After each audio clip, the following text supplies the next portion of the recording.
자, 안녕하십니까. 우리 GYBM이 만들어서 GYB의 힘으로 주도해서 끌고 가고 있는 포럼, 세계 긴급 라운드 포럼 벌써 10회차를 맞이했습니다. 금년 초 들어서 지금 여기까지 오면서 많은 내용들 알차게 들으시고 했는데 오늘은 좀 특별하게 인문학 쪽으로 좀 눈을 좀 돌렸습니다.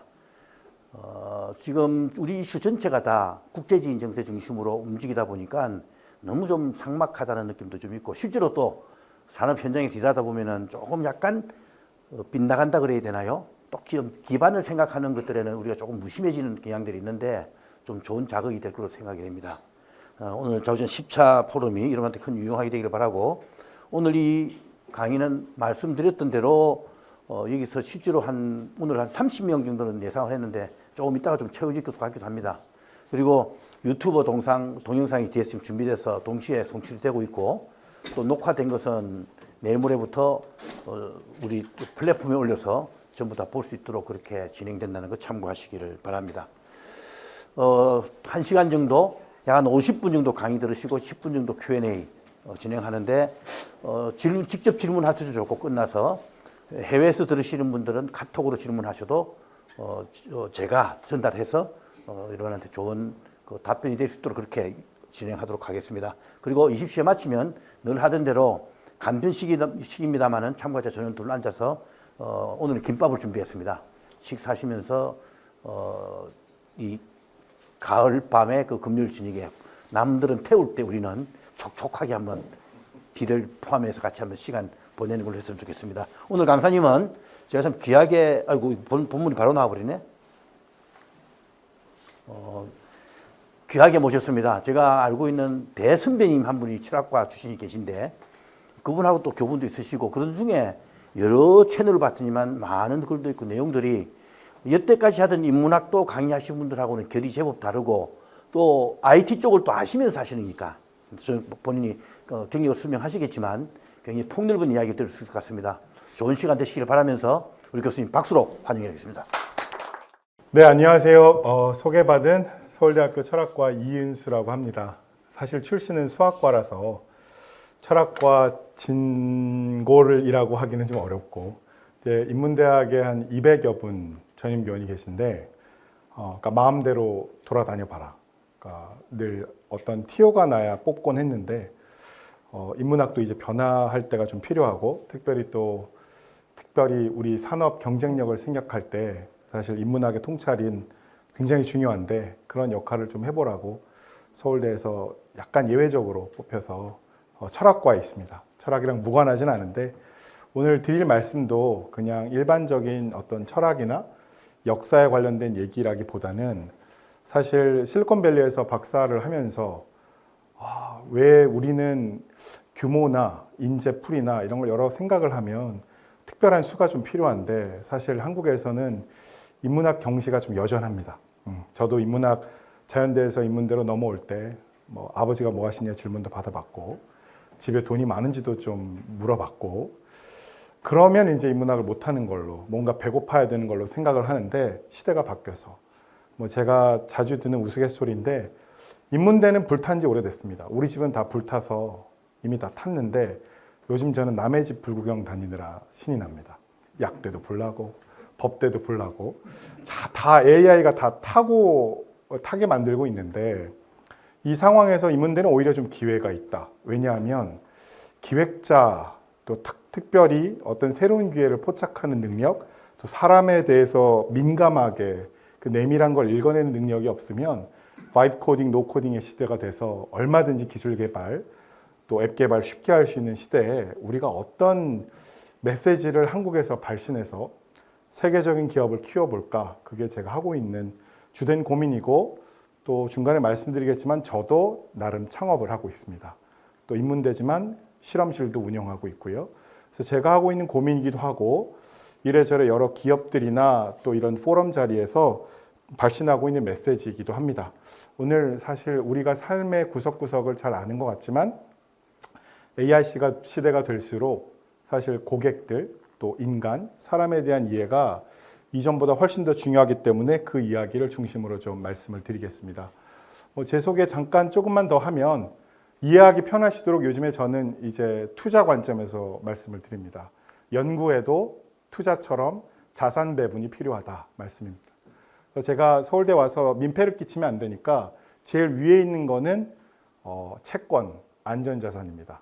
항상 여긴 투자하면 아주 서울대에 기여할 수 있는 부분들, 그래서 철학과나 인지과학, 과학학과, 자연대에서 주로 활동을 하고 있고요.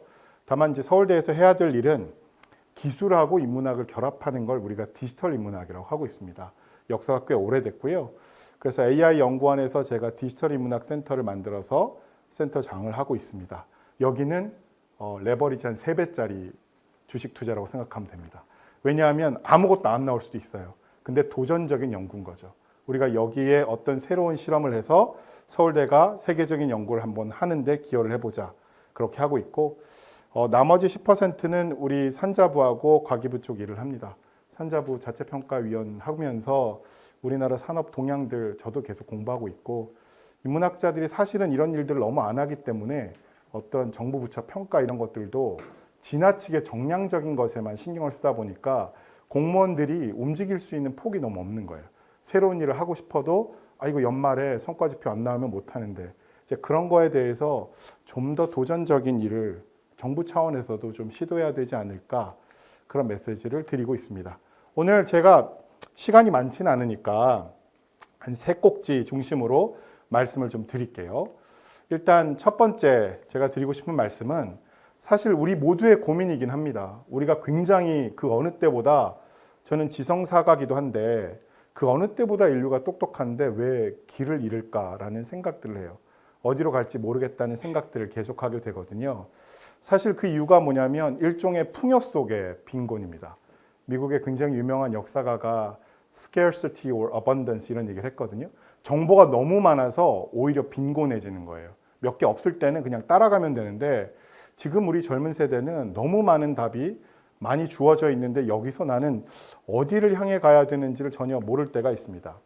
그럴 때 어떤 사람들은 데이터가 답이다라는 얘기를 하죠. 근데 여기를 보면 이게 데이터 일루전이거든요.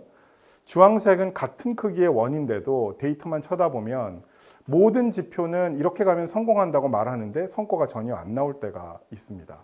그러니까 사실 데이터, 특별히 빅데이터를 분석하면 굉장히 좋은 의사결정을 할 것 같지만 그렇지 않은 경우가 왕왕 있다는 걸 우리가 이미 경험하고 있죠. 요즘 교보문고에서 제가 이 얘기를 많이 했더니 없앤 것 같은데, 지금도 교보문고 가보면 서울대 도서관 대출 순위 100위가 있거든요. 근데 데이터의 함정이에요. 왜냐하면 교보문고는 서울대 도서관에서 이걸 많이 빌리더라, 여러분 많이 사보세요라고 데이터로 이야기하고 싶지만 서울대 도서관 대출 순위 1위는 미적분학 교재입니다.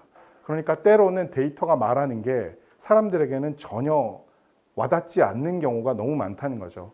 이럴 때 인문학적 터치가 필요한 순간이라고 할 수 있을 것 같습니다.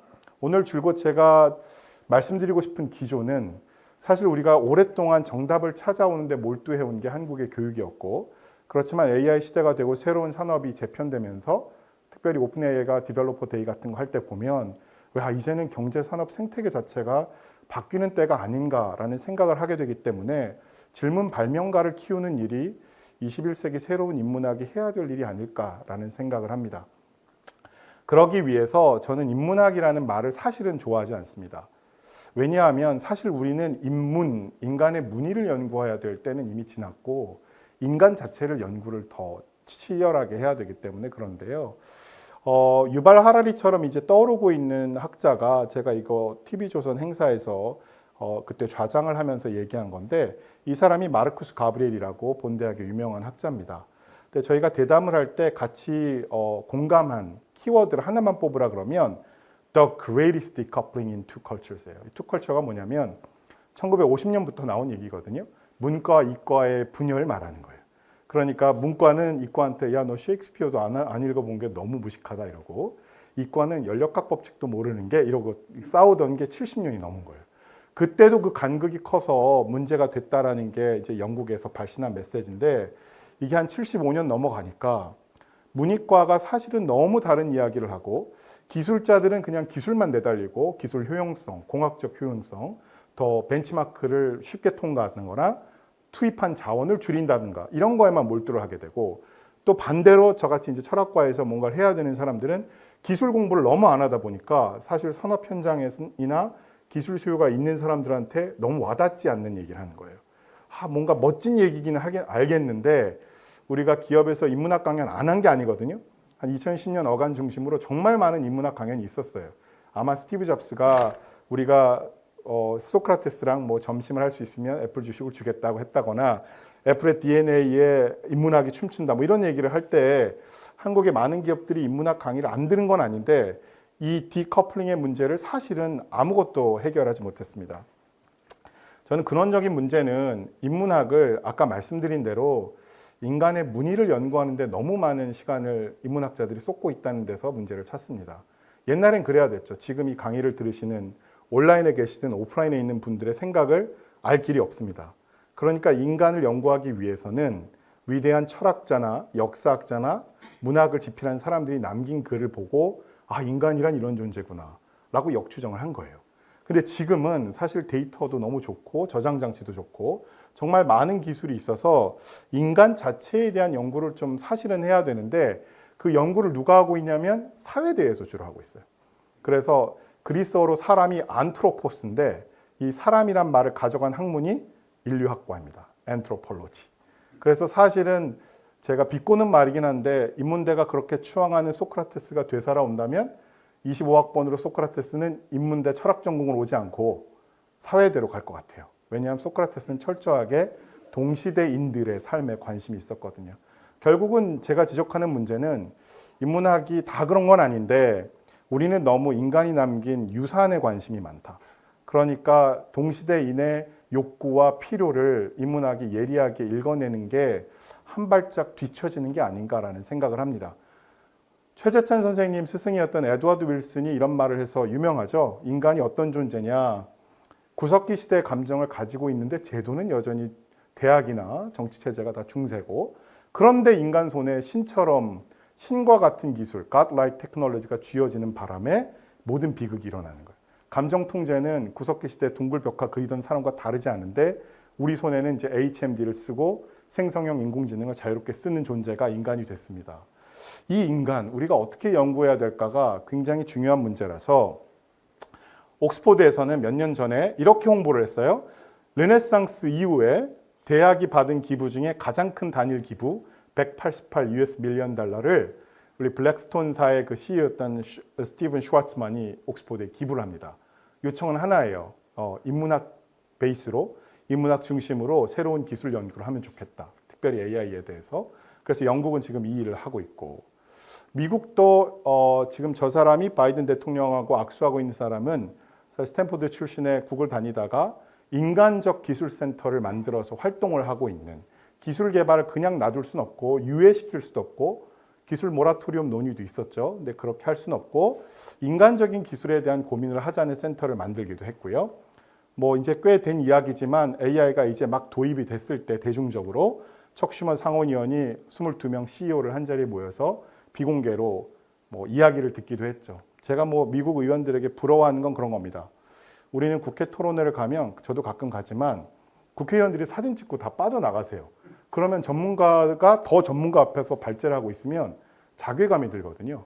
근데 이날은 비공개였는데 이 상원의원들이 사실 세계를 움직일 만한 파워가 있는 사람들이 7, 8시간 경청을 한 겁니다.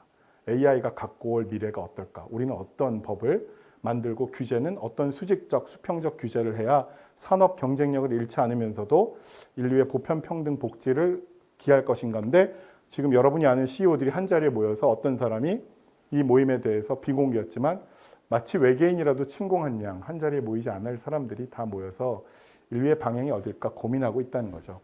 결국 우리가 이 시점에 인간이란 어떤 존재인가를 아마 인문학자들한테 듣기를 원하는 사람들이 굉장히 많은데 인류 지성사를 보면 제일 왼쪽은 구술문화에서 문자문화로 바뀔 때를 기록한 책입니다. 야생정신 길들이기. 가장 충격적인 변혁 중에 하나고 그 다음은 인쇄혁명도 있지만 디지털 혁명에 관한 책이고요. 지금은 뭐라고 부를지 모르겠습니다. 어떤 사람은 AI 혁명이라고 부르기를 원할 수도 있어요. 근데 지금 우리가 한참 저를 포함하여 이 터널을 지나고 있기 때문에 어느 누구도 이게 어떤 혁명이다라고 아직 말할 단계가 아닙니다. 그럼에도 불구하고 우리 모두가 이 모든 단어들을 다시 서술해야 되는 작업을 해야 돼요. 진실이 뭔지, 안다는 게 뭔지. 옛날에는 음악을 알아야만 만들었는데 지금은 음악을 모르는 사람도 음악을 만들잖아요. 그럴 때도 만든다고 해야 되는지. 그러다 보니까 저작권 문제가 어떻게 해결해야 될지 저작권법 얘기가 계속 나오는 거죠. 이 많은 것들을 다시 서술해야 되는 인문학적 작업이 있는데 이 일들을 사실은 조금은 우리가 더 부지런히 해야 되겠다라고 생각을 하면서 제가 기업하시는 분들께 우리 한 걸음만 더 빨리 나가자고 말씀드리면서 요청드리는 바가 ESG에서 HESG로 할 날이 머지 않았다라는 말씀을 드립니다. 저도 유학 가기 전에 ESG라는 말을 처음 듣고 이게 무슨 단어도 안 되는데 왜 자꾸 ESG 하나 했는데 Environment, Society, Governance잖아요. 참 우리가 언제부터 그렇게 환경 걱정과 기업 구조, 지배 구조, 거버넌스를 고민했는지 모르지만 이제는 ESG 하지 않는 기업이 없습니다. 그걸 이제 뭐 한 걸음 뒤쳐져서 따라가고 있는 것 같아요. 근데 제가 뭐 미래학자는 아닌데 아마 이 모든 단어 앞에 이제 휴먼이 들어올 거라고 생각합니다. 환경 영향 평가를 하는데 내가 AI 기술은 전방위적 영향을 미치기 때문에 내가 이 기술을 이루다 체포 사태가 있었지만 이 기술을 함부로 내놨을 때 인간이 어떤 영향을 받을지 그 아까 Center for Humane Technology 인간적인 기술에 대한 고민이 분명히 들어올 것 같아요. 불과 한 10년, 15년 안에. 그러면 어떤 기업이 과연 이 기술이 진정으로 인간을 위한 기술이고 어떤 기업의 운영이 인간적인 운영인지를 또 제가 생각할 때는 미국이나 유럽에서 그 논의가 하면 우리는 또 부랴부랴 뒤늦게 우리도 이제 HESG 하자. 그러지 말고 한국이 이런 움직임을 한국의 기업들이 먼저 좀 가져갔으면 좋겠다라고 저는 생각합니다. 그럼 인간은 지금 어떤 존재가 되고 있냐 생각해 보면 저는 인간의 지능이 일종의 전시적 지능화되고 있다고 생각해요. AI가 왜 특별하냐 생각하는 힘을 한 번도 우리는 외주 준 적이 없습니다. 사실 기술 발전은 대부분 인간의 능력을 외주 주는 거죠. 아웃소싱 하는 건데 생각하는 힘을 외주하는 적은 처음 일어나는 일이고 그러다 보니까 세상에서 제일 빠른 우사인 볼트가 빨리 달린다는 게 놀라운 일이긴 한데 우사인 볼트에 빨리 달리는 게 나이키나 뭐 몇몇 스포츠 용품 회사에서는 더 좋은 착화감과 기능을 가진 스포츠 신발을 만드는 데는 도움은 되지만 저게 교통수단의 발전에는 아무 도움이 안 됩니다. 옛날에 계산 잘하면 나사에서 채용을 했죠.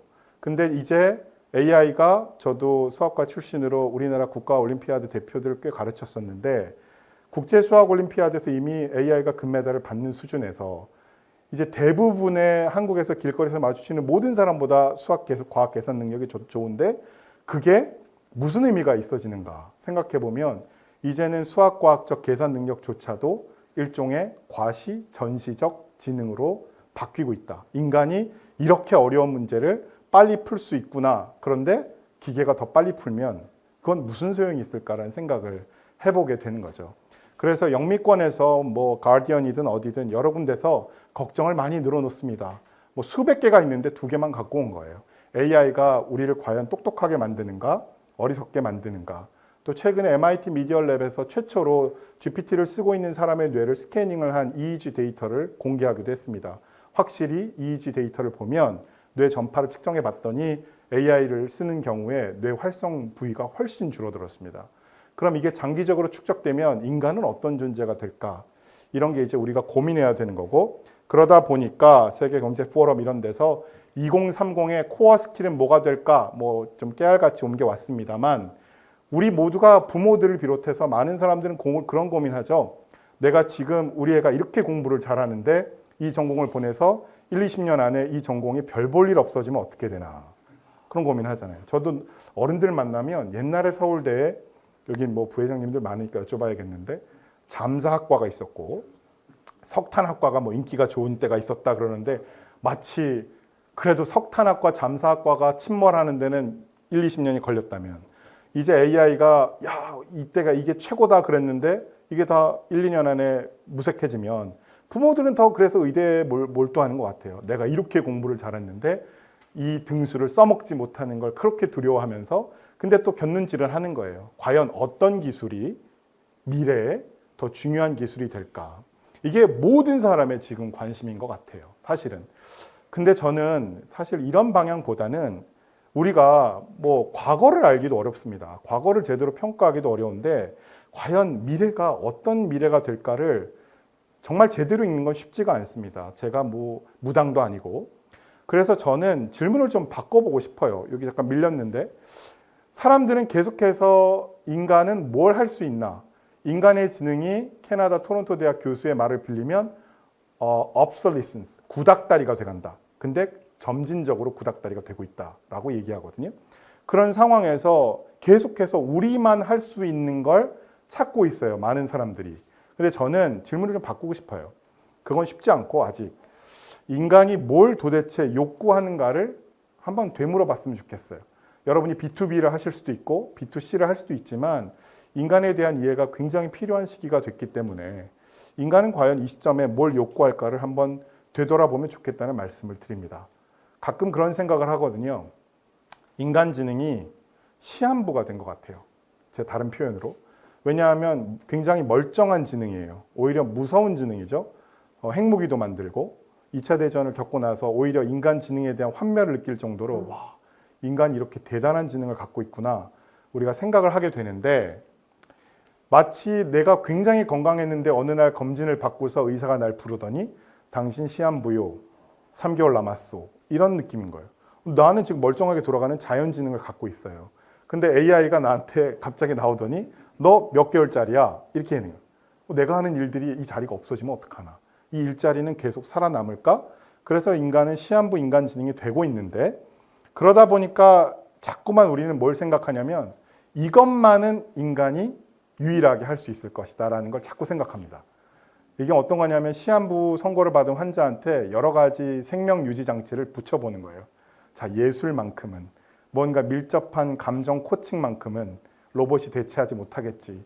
이런 걸 자꾸 갖다 붙이면서 인간만이 할 수 있는 일에 우리 아이들이나 우리가 좀 경쟁력을 가지면 어떨까 생각을 하지만 점점 더 그러한 탐색이 궁색한 일이 되고 있습니다. 왜냐하면 1년 전에는 저도 야 이런 건 설마 못 따라오겠지 했는데 불과 1년 안에 또 이런 일이 벌어지는 걸 보면 과연 인간만이 유일하게 할 수 있는 일을 찾는다는 노력 그게 어떤 열매를 맺을까 좀 걱정스럽고 그래서 저는 로봇, 휴머노이드가 더 중국처럼 지금 열심히 해서 휴머노이드가 확산이 되든 얼마짜리 시장으로 되든지 결국은 산업, 비즈니스를 한다는 건 사람이 돈을 써야 되는 거거든요. 그러니까 우리는 사람이 뭘 할 수 있을까 중요하지만 사람은 뭘 원하나 한번 생각해 보면 좋겠어요. 이런 거 잘 생각을 할 기회가 없죠. 제가 먼저 고민해 보겠습니다. 대학에 있으면서 이건 좀 덜 와닿으실 수 있어요. 근데 저는 학생들을 요즘 만나면서 학생들이 AI 다 쓰면서 몰래 쓰거든요. 쓰면서 또 AI 냄새 나는 건 또 싫어해요. AI 냄새라는 게 있어요. 맡아보셨어요? 그 AI가 창작한 결과물을 보면 말할 수 없는 AI 냄새가 있습니다. 지나치게 완벽하고 인공적인. 그게 싫어서 요즘 진짜 웃긴 일이 벌어지고 있는데 이걸 최근에 서울대랑 오픈AI가 MOU를 맺어서 제가 발표를 했는데 오픈AI에서 굉장히 재밌게 듣고 제가 따로 미팅을 한 번 더 했습니다. 그게 뭐냐면 글을 자기가 써야 되는데 학생들이 기말 페이퍼 쓰기 싫은 거예요. 그러니까 글쓰기 AI한테 시켜요. 이거 써봐. 그리고는 선생님한테 걸릴 것 같잖아요. 그러니까 다른 AI를 또 써서 휴머나이즈 합니다. AI가 안 쓴 척. 그래서 제가 학생들한테 얘기한 거죠. 얘들아 차라리 이건 수학으로 치면 원함수하고 역함수 왔다 갔다 하는 거야. 애초에 너네가 써. 그럼 될 일을 왜 AI를 시켰다가 다시 AI 돌려서 안 쓴 척 하는데 이게 서울대만의 문제가 아니고 하버드에서 지금 방문으로 가 있는 친구 교수님 얘기가 하버드 개강한 지 얼마 됐는데 첫 시간에 교수들이 그런데요. 등록금이 너네 8만 불, 9만 불이잖아. 근데 너네가 AI를 쓰면 그 돈을 낭비하는 거야. 왜냐하면 나는 너희의 글을 평가해 주지 못하니까. 그러니까 제발 니네가 글 좀 써라라고 호소하는 것밖에 못하네. 못 막아요 이걸. CCTV 달아서 3주간 글쓰기를 감수할 수 있는 것도 아니고 논술고사 칠 수 있는데. 그래서 미국에 보면 스텔스 GPT, 휴머나이즈, 언디텍터블, 라이트 휴먼 이런 이름으로 한 15개 넘게 휴머나이저들이 돌아다니는데 사실은 이거는 진정한 의미의 인간화는 아닙니다. 이건 뭐냐면 걸리는 걸 안 걸리겠다라고 소극적으로 회피하는 거예요. 그러니까 요즘 아이들이 이러고 있는 거죠. 어떻게 그러냐? AI는 노이즈 하나만 만들어도 이거는 AI가 만들 가능성을 뚝 떨어뜨립니다. 그래서 뭐 맞춤법을 일부러 틀린다든가, 예를 들어서 디퓨전 모델이라고 하는 이미지 생성기에서 이 노이즈가 있으면 이렇게는 안 나오는데, 이런 것들을 자꾸 섞어서, 혹은 한국어로 쓴 거를 영어로 번역했다가 다시 한국어로 재번역을 해서 뭔가 이상한 문장들이 나오게 함으로써 검출기를 넣었을 때 이게 AI가 썼을 가능성을 낮추는 건데요. 서울대도 이 문제가 너무 심각하니까 옛날에는 표절 검사기를 과제물에 무조건 돌리게 됐는데 이번 학기부터 GPT 검사기를 넣었습니다. 근데 이게 문제가 돼요. 왜냐하면 기술적으로 완벽하지 않습니다. 소송에 걸릴 수 있어요. 예를 들어서 GPT가 쓰는 확률이 61%면 F, 60%면 D 그러는데 그게 완벽하지 않아서 무조건 교수가 패소하게 돼 있습니다. 우스갯소리로 미국 독립선언문을 넣었더니 99%를 AI likely라고 말하는 게 GPT 검출기입니다. 왜냐하면 데이터를 그걸 학습을 했으니까요. 그래서 지금 굉장히 어려운 싸움들을 많이 하게 되는데, 인간은 사실 이러한 여러 가지 스트러글 속에서도 뭘 원하냐? 사실은 우리는 좀 특별한 것 같아요. 여러분 모두 AI를 어떻게 알게 됐냐면 알파고로 강렬하게 기억하시잖아요. 그래서 한국의 대중들은 인공지능을 인간과 기계의 대결로 자꾸 생각합니다. 그러다 보니까 대결을 하려고 해요. 우리가 뭘 더 잘하나? 그런데 사실 우리가 맞닥뜨릴 미래는 대결도 있겠지만 보다 더 중요한 건 공존이거든요. 어떻게 우리가 AI와 함께 공존해서 더 나은, 더 생산적이고 더 인간적인 미래를 만들까라는 거라서, 사실 우리가 패러다임을 좀 바꾸면, 대결에서부터 듀엣으로 바꾸면 우리는 훨씬 더 좋은 얘기를 할 수 있어요. 그 체스 챔피언이 옛날에 한참 전에 얘기지만 한 반세기 됐겠죠? 충격적인 얘기를 해요. 그때는 뭐 체스가 먼저 꺾였으니까 좀 능력이 안 좋은 인간하고 기계를 섞은, 근데 그 둘이 공존할 수 있는 더 나은 프로세스를 만드는 게, 능력이 좋은 인간하고 기계인데 둘이 공존하는 프로세스가 좀 안 좋은 것보다 훨씬 더 좋은 결과물을 만든다고 하니까, 우리는 결국 AI와 로봇을 쓸 수밖에 없는 사람들에게 어떻게 하면 이 공존을 잘 할 것인가 유도하는 게 굉장히 필요할 거고, 그런 제품 설계도 중요해지겠죠.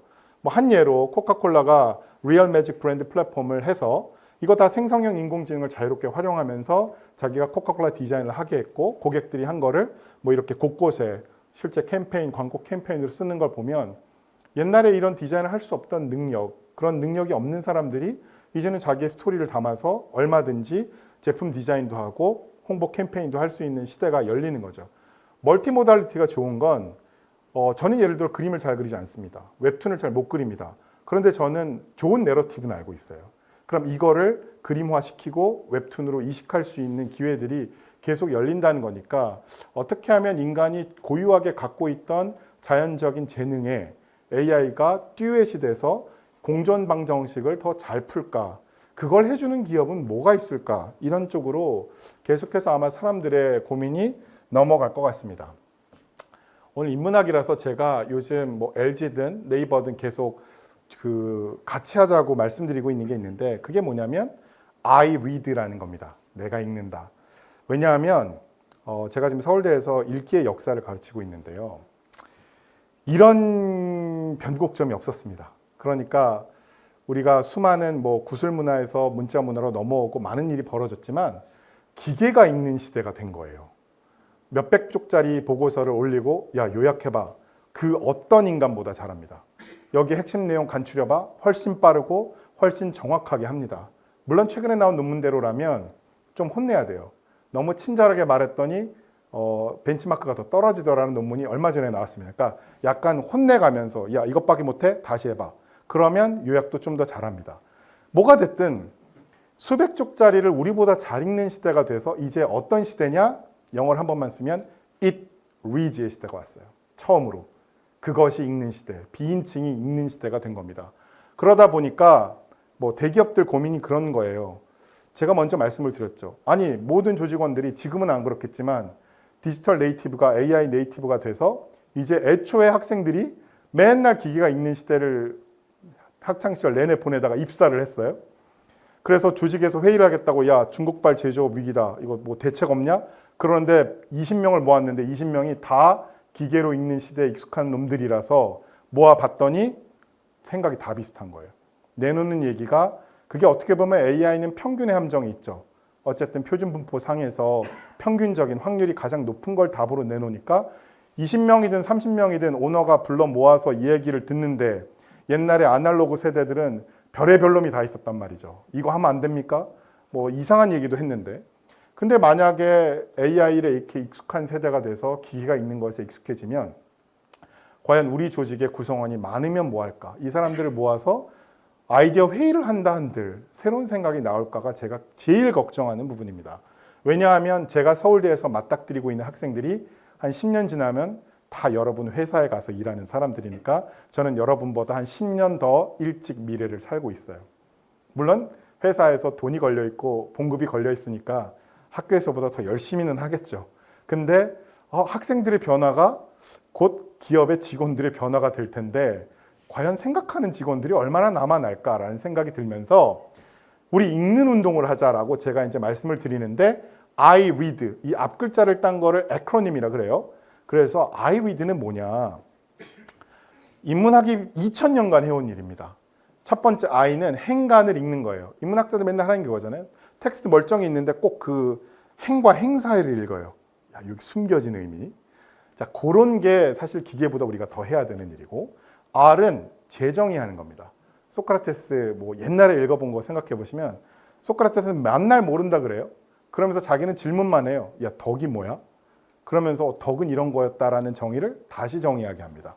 그러니까 우리가 야, 고객이 뭐야? 코닥사에서 고객이 뭐야?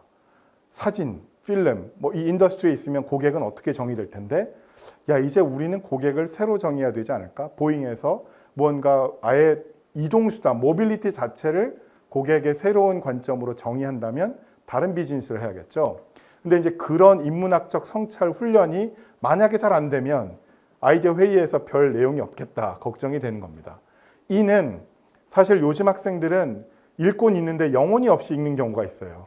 거기 뛰어들지 않습니다. 방관합니다. 이렇게 이런 일이 벌어지고 있네. 그러니까 내가 들어가서 거기서 함께 호흡하고 뛴다는 느낌이 없어요. 근데 이제 관여하지 않으면 그 텍스트는 아무 의미를 주지 않습니다. 그리고 향유하기, 그리고 해체하기. 향유하기는 요리보다 먹방이 더 인기 있는 시대. 이제는 누가 뭘 만들었다도 중요하지만 이 제품 정말 잘 즐기는 사람이 각광받는 시대죠. 왜 우스갯소리로 그러잖아요. 일본 사람들은 매뉴얼을 주면 매뉴얼을 꼼꼼히 정독하고 아주 잘 쓴다고. 근데 한국인은 안 읽어요. 그리고 뭐예요?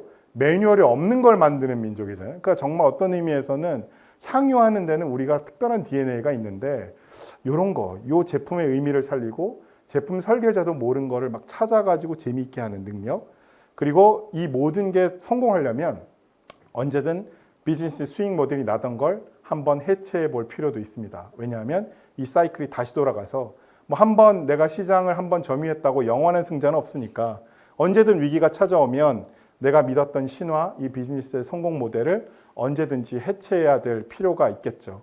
그래서 제가 이제 이걸 LG나 여러 조직들에 같이 하자고 말씀을 드리고 있고, 뭐 이건 여러분이 다 아시는 친숙한 얘기들, 킨들이 어떻게 보면 인터리니어한 모델이 되는지, 그리고 또 뭐 테슬라가 어떻게 모빌리티 자체에 대한 리디파인을 했는지, 틱톡은 왜 관여하기에 핵심이 될까, 스포티파이는 어떻게 향유하기의 의미가 될까, 넷플릭스가 어떻게 자기의 성공 모델을 계속해서 갱신하고, 어도비가 구독제로 넘어갈 때 그 고민을 하던 거, 이미 돈은 벌리고 있는데 만약에 구독제로 넘어가지 않으면, 해체하지 않았다면 승산이 없었을 그 이야기를 사실 우리가 꼼꼼히 사고 훈련, 생각한다라는 게 뭐 얼마 전에 LG전자를 갔더니 LG전자 모토 컵을 하나 주시는데 reinvent예요.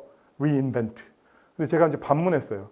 사람들 모아놓고 reinvent 하라 그러면 reinvent 하던가요? 라는 거죠. 쉽지 않죠. 하고 싶은데 막히는 거예요, 생각이. 그러니까 구체적으로 야, 우리 reinvent 하기 위해서 어떻게 생각을 접근해야 될까를 한 번 더 씹어보는 겁니다. 그래서 저는 기억하기 쉬우라고 기계가 있는 시대에 I read 해보자. 이 I read가 뭘 뜻하는지 한번 외워서 우리가 텍스트를 브라우즈 하느라 사실은 생각을 깊이 할 기회가 없거든요. 요즘에 좋은 흐름이 있어서 텍스트 힙이라고 요즘에는 또 책을 읽는 게 그렇게 또 멋진 취미가 된대요.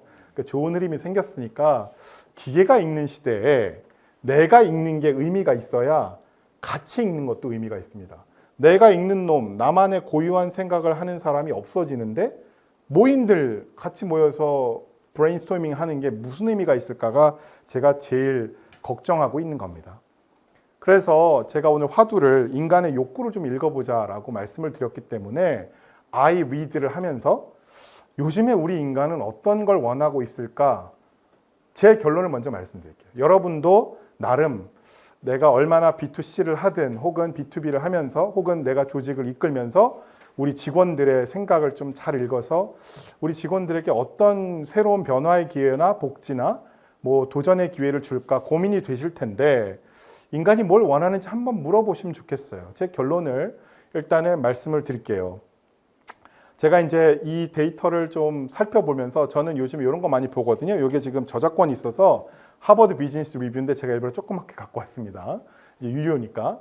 근데 보면 이제 계속 발표하는 거예요. 사람들이 젠 AI를 생성형 AI를 어떻게 이용하고 있나? 2024년에는 뭐가 1위였나?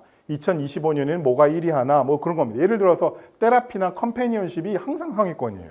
그러니까 AI 반려 로봇, AI한테 모든 걸 쏟아내는 이런 것들이 은근히 항상 상위권이고 제너레이팅 아이디어는 흥미롭게도 2025년에는 뚝 떨어졌습니다. 그러니까 이 변화들을 보고 있는데 이제 저는 이걸 보는 이유가 AI가 적어도 아직은 인간을 대체하지는 않았다. 오히려 AI는 인간의 욕망을 완전히 드러내는 거울이 되고 있는 것 같아요. 그것만 잘 봐도. 그러니까 제가 제일 부러워하는 회사는 지금 오픈 AI입니다. 왜냐하면 코세라 뭐 이런 게 전 세계 최대 러닝 플랫폼이었지만 이제 전 세계 최대 학습 플랫폼은 오픈 AI입니다. 8억 명이 쓰고 있으니까요. 그래서 스터디 모드도 나오고 어마어마한 일을 하고 있는 거죠. 근데 얼마 전에 기사가 나왔잖아요. 성인용 대화를 할 수 있게 허용하겠다. 그래서 사람들이 막 비판하니까 샘 올트만이 그렇죠. 우리는 윤리경찰이 아닌데 우리만 그래요. 뭐 영화도 알등급 매기고 보게 하듯이 성인들도 이거 보게 해야 되는 거 뭐 성적인 대화 하게 해야 되는 거 아닙니까? 그러잖아요. 점점 더 AI 대화창을 열면 판도라 상자가 될 것 같아요. 아마 여기 어떤 분이든 제가 랜덤으로 뽑아서 스마트폰을 제가 탈취해가지고 거기에 사진첩을 보면 라이프 이벤트 다 나오죠. 전화번호 보면 관계망 다 보이죠. 이 사람의 비밀 노트 보면 고민들 보이죠. 근데 이제 GPT의 챗 그 박스를 만약에 열면 더 내밀한 그 본연의 어떤 그 고민들과 욕구들이 다 들어가 있어서 AI가 사실은 그 어느 때보다도 더 인간의 욕망을 이렇게 선명히 드러내는 거울이 있었나. 그래서 제가 이제 인문이 아니라 인간 자체를 들여다볼 수 있는 길이 생겼다는 게 이 뜻입니다. 과거 어떤 현자가 얘기한 걸 들여다보지 않아도 야, 요즘 인간이 이런 걸 원하는구나. 그런 걸 좀 살펴보고 싶은데 물론 저는 그 백데이터를 볼 뭐 권한은 없으나 제가 요즘 사람들, 특히 학생들이 AI를 쓰는 걸 보면서 5가지 정도 이런 욕망이 새로 생기고 있다. 이런 게 좀 트렌드가 되고 있구나 생각을 하면서 합니다. 첫 번째는 사람들이 다 요즘 주체가 되고 싶은 욕망이 있는 것 같아요. 그러니까 나는 구경꾼이 아니라 설계자가 되고 싶은 거죠. 그래서 어디를 가서 뭐 야구장을 가서 직접 뭐 직관을 한다든지 이런 것들을 훨씬 더 중요하게 여깁니다. 이케아 효과라고 하죠. 내가 직접 만든 것에 레고 효과라고 하고 더 많은 의미를 부여하는 게 그렇습니다. 그래서 이게 제가 사실은 저도 아이디어를 계속 랩 회의를 하면서 내는데 한 올해 초에 그 얘기를 했어요. 도대체 왜 AI는 수학 문제를 물어보면 답을 알려주냐. 그럼 학생들은 내가 발견했다라는 희열을 뺏기는 거 아니냐.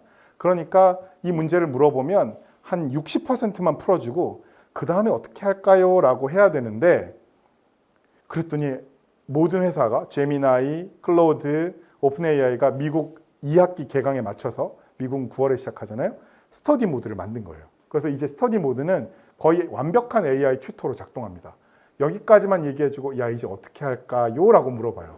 그러니까 그게 뭘 파고든 거냐면 인간은 과연 답을 빨리 찾고 싶어하는 존재냐 내가 답을 찾았다는 걸 더 가치를 부여하는 존재냐인데 기술을 하시는 분들 저도 이제 과거에 이과 출신이고 실리콘밸리에 계속 있으면서 대화를 많이 해볼 때 기술하는 분들은 마찰을 없애려고 그래요.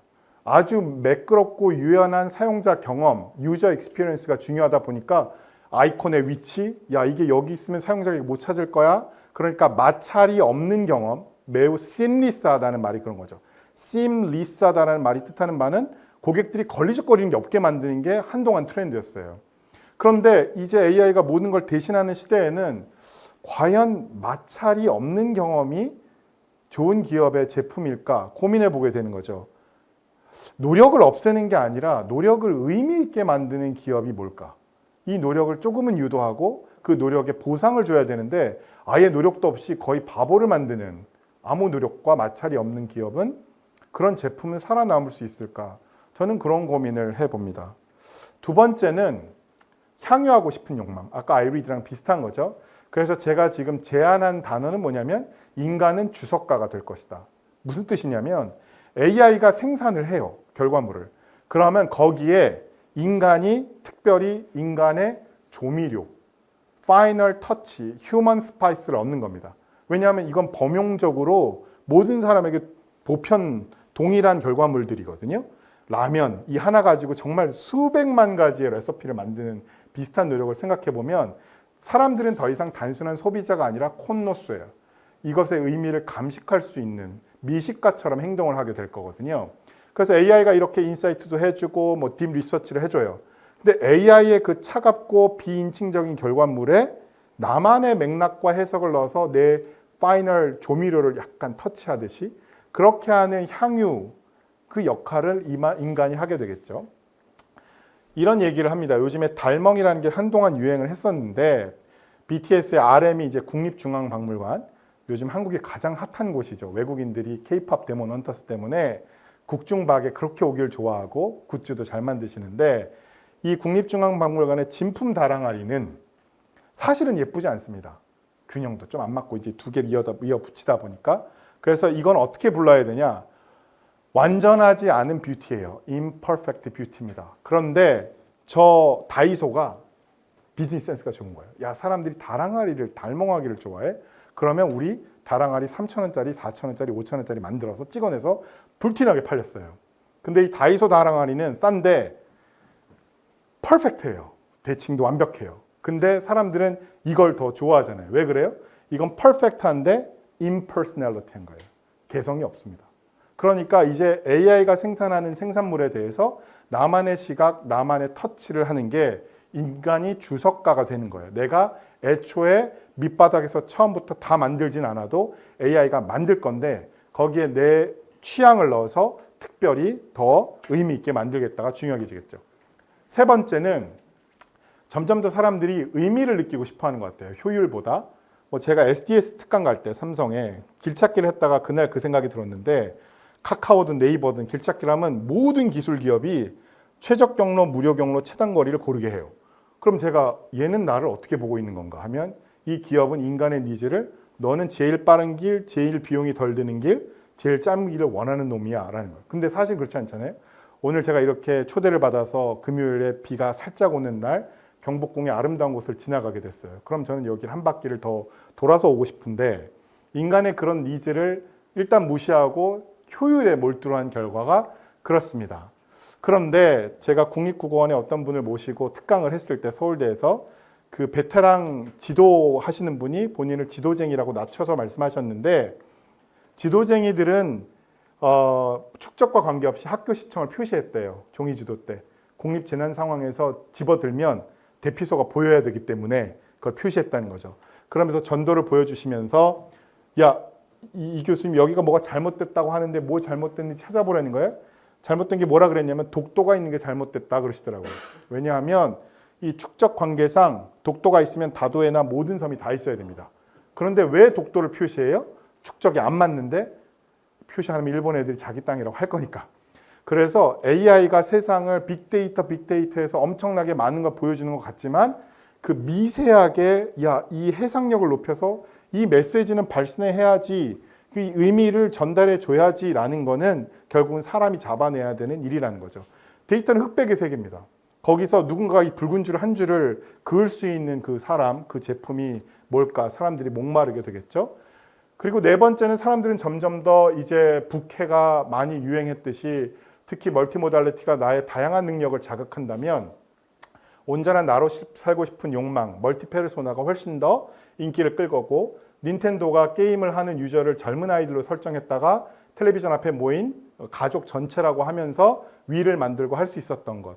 인간이 과연 내가 생각하는 고객이 어떤 특정 계층에만 머문다면 사람들이 변화하고 있는 욕망과 멀티페르소나는 아예 못 잡지 않을까 저는 걱정을 합니다.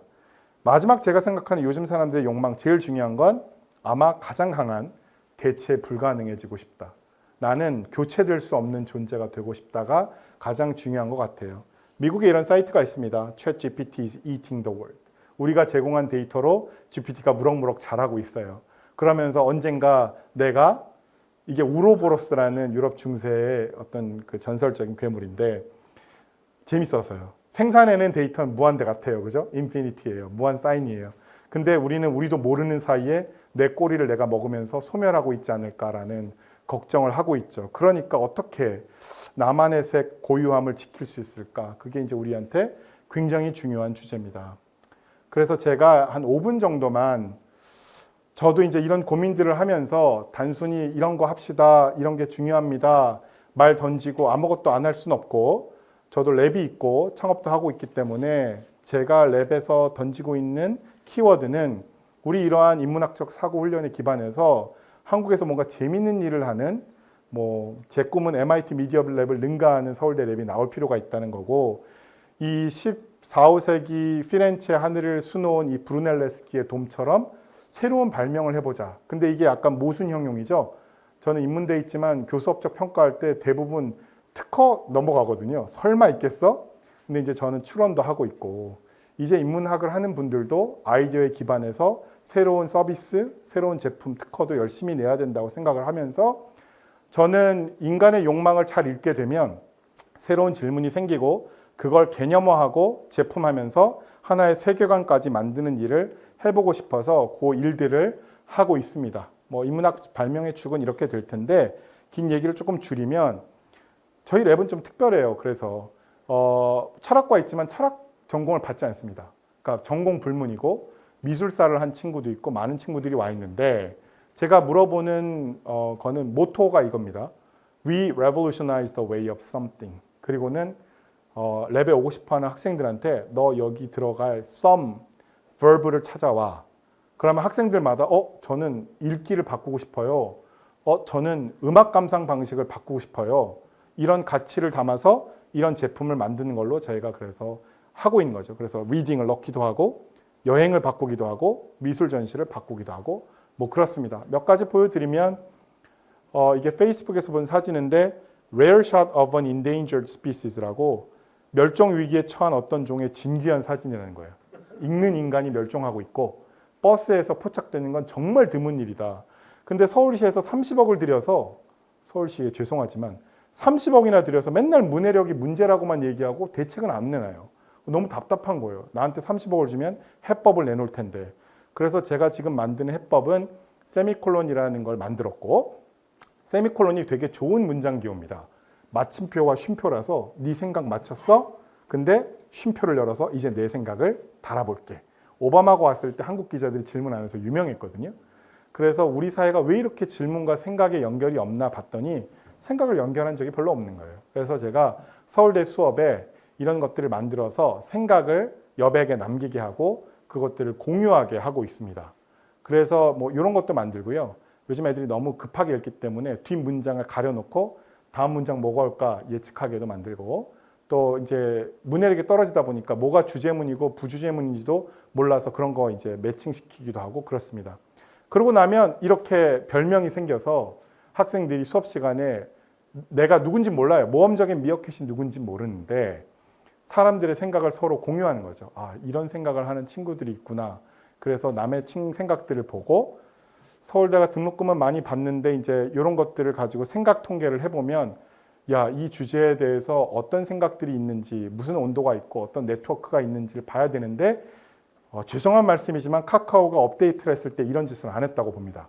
경영진은 이게 길이라고 생각했을 거예요. 근데 내부 직원들은 굉장히 반대도 많았는데 조직 구성원들이 과연 이 업데이트를 하는 방향에 대해서 어떤 생각을 하는지 만약에 소셜 리딩 함께 있기를 했다면 어떤 비판과 찬성 의견이 있는지를 알았을 텐데 그런 걸 너무 안 한 것 같죠. 그리고는 1학년 때 들었던 수업 중에 마음에 드는 걸 보관해 놓으면 4학년이 돼서도 다시 찾아볼 수 있고 내가 왜 그 생각이 좋았는지 다시 읽어볼 수 있어서 개인만의 어떤 데이터를 만들 수 있죠. 그래서 제가 최종적으로 지금 만들고 있는 건 사람들은 자기 몸뚱아리에 엄청나게 관심이 많습니다. 그래서 요즘 젊은 애들은 다 인바디를 하죠. 근데 제가 이제 도전하는 거, 야, 너네는 니네 몸에는 그렇게 관심이 많은데 네 생각에는 왜 관심이 없냐. 생각의 성분을 알아보고 싶은 거예요. 1학년 때 내가 이런 생각을 했는데 4학년 때 내가 이렇게 바뀌었구나 라는 거예요. 또 이런 게 있으면 저는 뭐 보스턴 컨설팅이든 맥킨지든 결국은 그런 전문 경영 컨설팅의 MBA 뭐 가지고서 들어오는 게 설문도 하고 기업 뭐 자료들을 분석하겠지만 결국 기업 경영 컨설팅의 미래는 조직원들이 이 주제에 대해서 가장 내부의 핵심에 있는 사람들이 어떤 생각을 하고 있는지를 알아야 되는데 그런 경영 인사이트를 사실은 제대로 뽑고 있지 않다고 생각해요. 그래서 우리 C 오너가 어딘가에서 잘못 이야기를 듣고 키워드를 잘못 잡으시면 2026년에 경영 방향이 아예 다 망가지는 경우도 왕왕 생기는 걸 좀 방지하고 싶습니다. 마지막 좀 빨리 보여드리면 뭐 이런 게 이제 여러 가지 새로운 인문학적 발명인데 요거 BIM이라고 건축 도면이에요. 저는 이제 이런 거 공부하러 다니는데 인문학에 있으면서 이 싱크가 되어 있습니다. 기가 막히죠. 그래서 건축주가 도면만 보고도 건축 현장 제대로 올라가고 있나 중대산업재해법 이런 것도 또 기록이 다 남으니까 할 수 있는데 이렇게 잘 만들었더라고요. 저는 이거를 이 회사랑 이제 협력을 해서 야 이걸 우리가 여행 데이터로 한번 써먹자. 제가 이거 경복궁 20분 동안 360 카메라로 뜬 겁니다. 라이더 카메라도 갖고 있지만 360 카메라로 그냥 20분 걸으면 떠지거든요. 모델은 조금 떨어지지만 뭐 기본적인 데이터 얻는 건 가능해요. 근데 이런 고민이죠. 요 경복궁이 여기 있는데 36도 여름 찍을 때 외국인들이 한복 입고 뻘뻘 흘리고 있으면 저는 너무 마음이 안타까워요. 경복궁의 백미는 가을에 단풍 질 때인데 저들은 이걸 못 보고 한국은 정말 덥다 이렇게 말할 거 아니에요? 저는 파리를 한 7번 갔는데 전부 다 여름에만 갔습니다. 왜냐하면 제가 가을에 못 갈 거 아니에요. 수업을 째고서. 그래서 저는 파리 노트르담의 가을도 궁금하고 겨울도 궁금한데 갈 수가 없어요. 근데 만약 우리가 계절별 데이터와 날씨 데이터와 그 다음 저는 40대 인문학자로 여길 여행하지만 20대 요리사가 여행한 기록들이 다 누적이 돼서 그 여행 로그가 만약에 쌓인다 그러면 다른 사람이 돼서 여행하는 경험을 할 수 있겠다 싶어서 이렇게 북촌을 떠본 겁니다. 이런 걸 이제 올리면 누군가는 북촌에서 저 옴니노트라는 게 좋아서 야, 이 파란 대문 예쁘다고 찍으면 그 위치 기반의 그 대문이 사진이 올라가고요. 플레이리스트. 왜냐하면 파리에서 아이유 노래 들으면 이상하거든. 파리에서 나훈아를 듣는다? 이상하겠죠. 근데 파리에서 누군가가 기가 막힌 샹송 플레이리스트를 이 카페에서 이걸 들어보라고 위치 기반을 올려놨으면 그 데이터로 할 수 있는 게 되게 많아지겠죠. 그래서 에딘버러에 제가 갔을 때 좀 찍어본 겁니다. 그런 식으로 여행을 좀 바꿔보고 싶고 마지막 이것만 드리고 질문 받을게요. 레미니싱, 회상하는 것도 바꿔보고 싶어요. 왜냐하면 세대 간 단절이 제일 많은 시대가 우리나라가 아닐까, 전쟁 이후에. 그래서 어른들은 항상 종로 지나가면서 여기에 국보 빌딩이 옛날에 뭐가 있었는데 하는데 한국이 어떤 나라입니까? 30년만 지나면 때려 부수고 싶은 나라. 그래서 되게 우스꽝스럽게 재건축 안전진단 통과라는 게 우리 아파트가 위험하다는 뜻인데 축하하고 있는 나라. 그러다 보니까 100년씩 남아있는 건물은 없고 문화기억이라는 게 통째로 사라지는 나라잖아요. 학전이 문 닫았죠. 대학로 학전이 문 닫는다 그래서 제가 김민기 대표 돌아가시기 전인데 학전을 디지털 트윈을 떠났습니다. 나중에 누군가는 학전을 원하겠지. 여러분이 저한테 허락을 하시면 이 대우 공간도 떠드릴 수 있어요. 떠놓으면 좋잖아요. 이게 만약 리모델링에서 없다. 그러면 우리 대우 빌딩 또 그 옆에 힐튼 호텔 지금 또 누가 뜨고 있어요.